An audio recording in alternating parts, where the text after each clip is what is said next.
The idea for this video came from one of my lovely patrons over on patreon.com, which makes this the perfect opportunity to remind you all that if you want to help out with my channel, you can also become patron by following the link in the description down below. I'm playing pretty fast and loose with my rewards right now, so you could ask for pretty much anything within the scope of the rewards listed on my Patreon page within reason. I think that's good enough reason to at least go and have a look, don't you?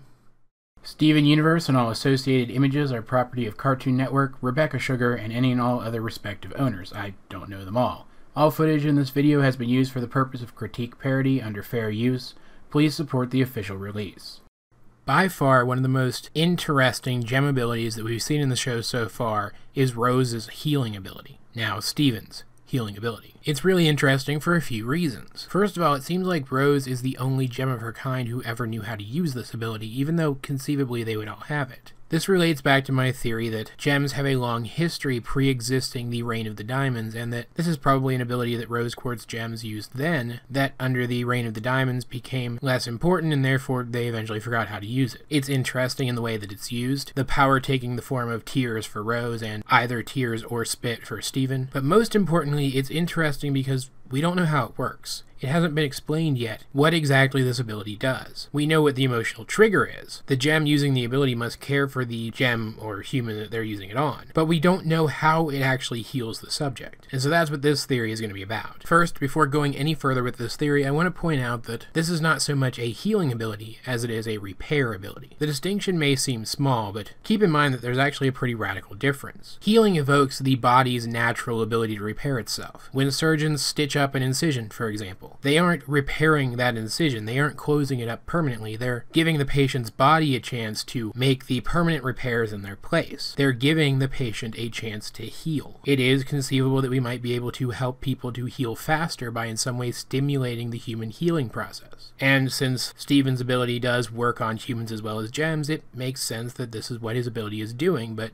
it can't be, because gems, gemstones, and stuffed toy bears do not have an ability to heal themselves. This means that whatever Steven's quote-unquote healing ability does, specifically, it results in the effecting of full and permanent repairs to the subject. Repairs which are, for all intents and purposes, completely seamless. It's not as if he melts gemstones back together or welds the cracks shut. They actually close up, as if they were never there to begin with. There's also the fact that the crystal gems were so confident that this ability would work on the geode that makes this a reasonable conclusion as well. And the only way I can think of for him to be able to do this is through the use of nanomachines, or nanites. This is a concept that's way more science fiction than it is science fact. Not to say that it's not possible, it's just well beyond our abilities at this time. The way that these machines are portrayed in other science fiction works, and therefore likely in Steven Universe as well, is as tiny machines, the size of a human cell or even smaller, which can work together to accomplish goals that no individual nanomachine could ever accomplish. This often involves thousands, if not millions, of the machines working together. Nanomachines small enough could conceivably affect repairs to an object at the molecular level. With enough of them working in tandem, the repairs would seem instantaneous, and either way, the repairs would be seamless. Nanomachines, which are small enough, could also conceivably be absorbed through someone's skin and even travel through their bloodstream to other parts of their bodies. This explains how these hypothetical nanomachines could have reached Greg's broken leg, and depending on what was wrong with Connie's eyes, it's also conceivable that they could have repaired those as well. It even explains how Steven was able to temporarily heal Centipedal. Her body, being a simulation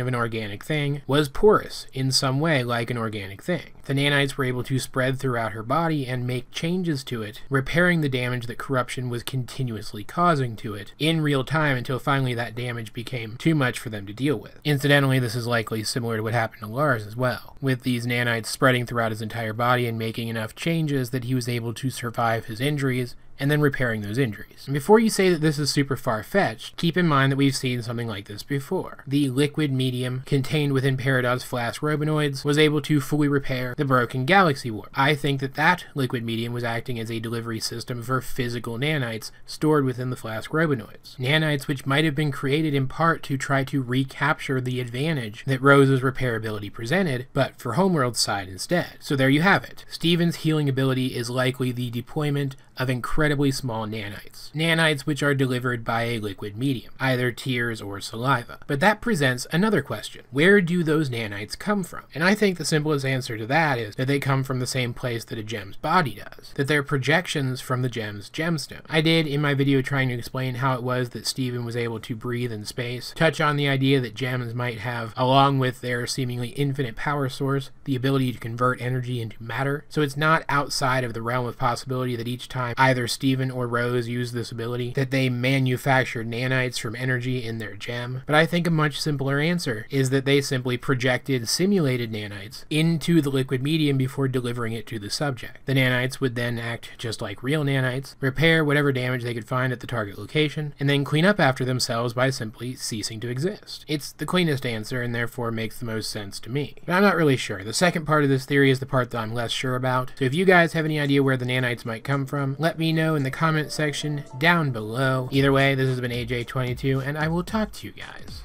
later.